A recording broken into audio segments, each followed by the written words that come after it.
We have this idea that if we want to lose weight, we join a gym on January 1st, we start working out regularly, and eventually we slim down. Well, here's some bad news. I read more than 60 studies on this, and it turns out exercise is actually pretty useless when it comes to weight loss.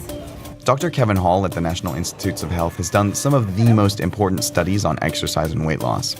We need to rebrand exercise. Exercise isn't a weight loss tool per se. It's excellent for health. It's probably the best single thing that you can do other than stopping smoking to improve your health. But don't look at it as a weight loss tool. Exercise will definitely help you live a longer, happier life.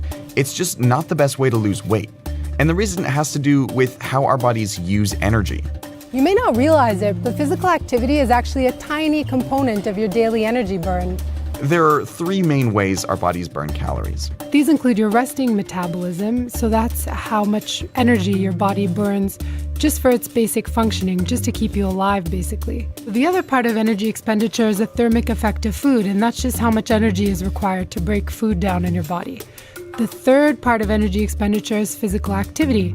For most people, physical activity, that's any movement you do, only accounts for about 10 to 30% of energy use. So the vast majority of energy or calories you burn every day comes from your basal or resting metabolism, over which you have very little control.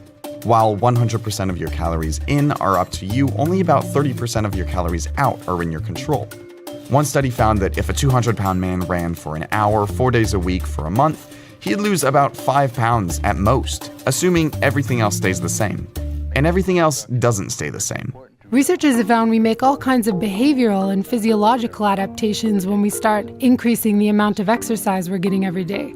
For one thing, exercise tends to make people hungry. And I'm sure you know the feeling. You go for a spinning class in the morning, and then by the time you eat breakfast, you're so hungry you maybe double the size of the portion of oatmeal you'd normally eat. There's also evidence to suggest that some people simply slow down after a workout. So if you went running in the morning, you might be less inclined to take the stairs at work. These are called compensatory behaviors. They're basically the various ways we unknowingly undermine our workouts. Researchers have also discovered a phenomenon called metabolic compensation. As people start to slim down, their resting metabolism can slow down, so the amount of energy you burn while at rest is lower. That means that this bar might shrink as you start to lose weight. There's still a lot of research to be done, but one study from 2012 is particularly interesting. They went out into the middle of the savannah in Tanzania to measure the energy burn among a group of hunter-gatherers called the Hadza. These are super active, lean hunter-gatherers. They're not spending their days behind a computer at a desk. And what they found was shocking. What we found is there was no difference at all. So even though the Hadza have a much more physically active lifestyle, they weren't burning any more calories every day than adults in the US and Europe. Somehow, the energy they used for physical activity was being offset or conserved elsewhere. So how do they stay slim? They don't overeat. We can undo the calories that we burn off in exercise pretty quickly.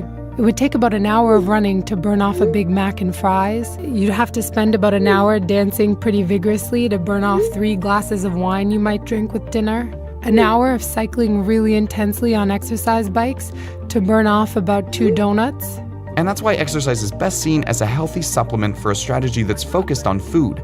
But despite extremely high obesity rates in the US, government agencies continue to present exercise as a solution, as do companies with a real interest in making sure we keep eating and drinking their products. Since the 1920s, companies like Coca-Cola have been aligning themselves with the exercise message. The idea here is that you can drink all these extra bottles of soda as long as you work out. But as we're seeing, it doesn't work like that. Actually burning off those extra calories from a can of soda is really, really hard. We have an obesity problem in this country, and we shouldn't treat low physical activity and eating too many calories as equally responsible for it. Public health policymakers should really prioritize improving our food environment to help people make healthier choices about what they eat. It's not impossible to lose weight through exercise, it's just a lot harder. And we need to recognize how that works. If you do go to the gym, you burn all these calories. It takes you a long time to do so, and you put in a great amount of effort. You can erase all of that in 5 minutes of eating a slice of pizza. The relative magnitude is actually quite surprising, and most people don't fully appreciate that.